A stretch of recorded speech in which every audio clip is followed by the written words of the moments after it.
The Federal Trade Commission says gone are the days of the bait and switch when buying a concert ticket or booking a hotel or rental. Junk fees cost Americans over $90 billion a year, money that corporations are extracting from Americans just because they can.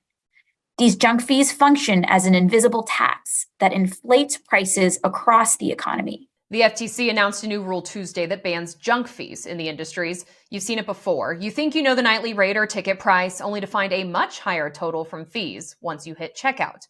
According to the FTC, the junk fees rule requires that businesses clearly and conspicuously disclose the true total price inclusive of all mandatory fees whenever they offer, display, or advertise any price of live event tickets or short-term lodging.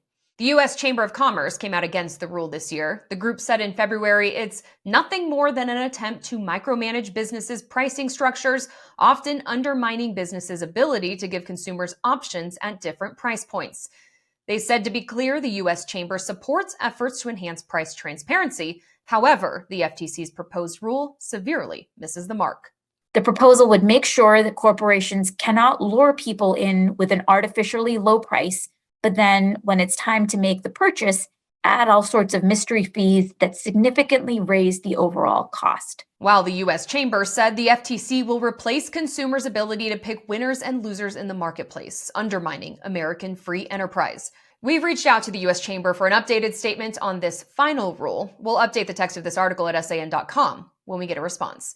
Meanwhile, the live event ticketing space is welcoming the rule. In a statement to Straight Arrow News, Live Nation said, "We've led the industry by adopting all-in pricing at all Live Nation venues and festivals and applaud the FTC's industry-wide mandate so fans will now be able to see the total price of a ticket right up front, no matter where they go to see a show or buy a ticket." Ticketmaster said it is pleased to see the FTC mandate the necessary changes to make ticket buying more transparent for fans, so the first price they see is the price they pay.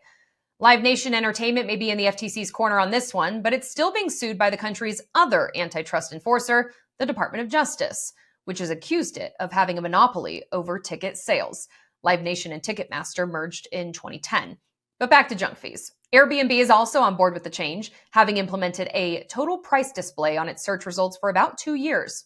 We've also reached out to the American Hotel and Lodging Association for their thoughts on this new rule, but have yet to receive a response. Again, we will add it to the text of the article at san.com if we hear from them. This final rule comes in the final weeks of President Joe Biden's term. He made hidden fees a central point to his administration's agenda and even used his 2023 State of the Union address to talk about the issue.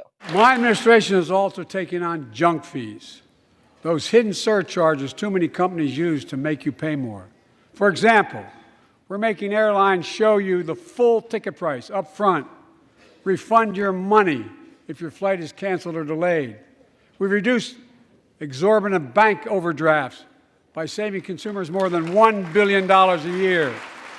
We're cutting credit card late fees by 75% from $30 to $8. Look, junk fees may not matter to the very wealthy, but they matter to most other folks in homes like the one I grew up in, like many of you did. They add up to hundreds of dollars a month. With President-elect Donald Trump entering the White House next month, it's unclear what will happen to this new junk fee rule. The commission passed the rule by a 4-1 vote. The only dissenting vote is Commissioner Andrew Ferguson, whom Trump has named to be the next FTC chair.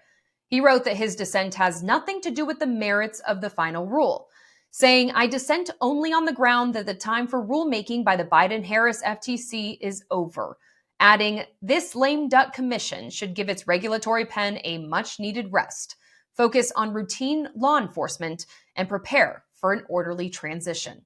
For Straight Arrow News, I'm Simone Del Rosario.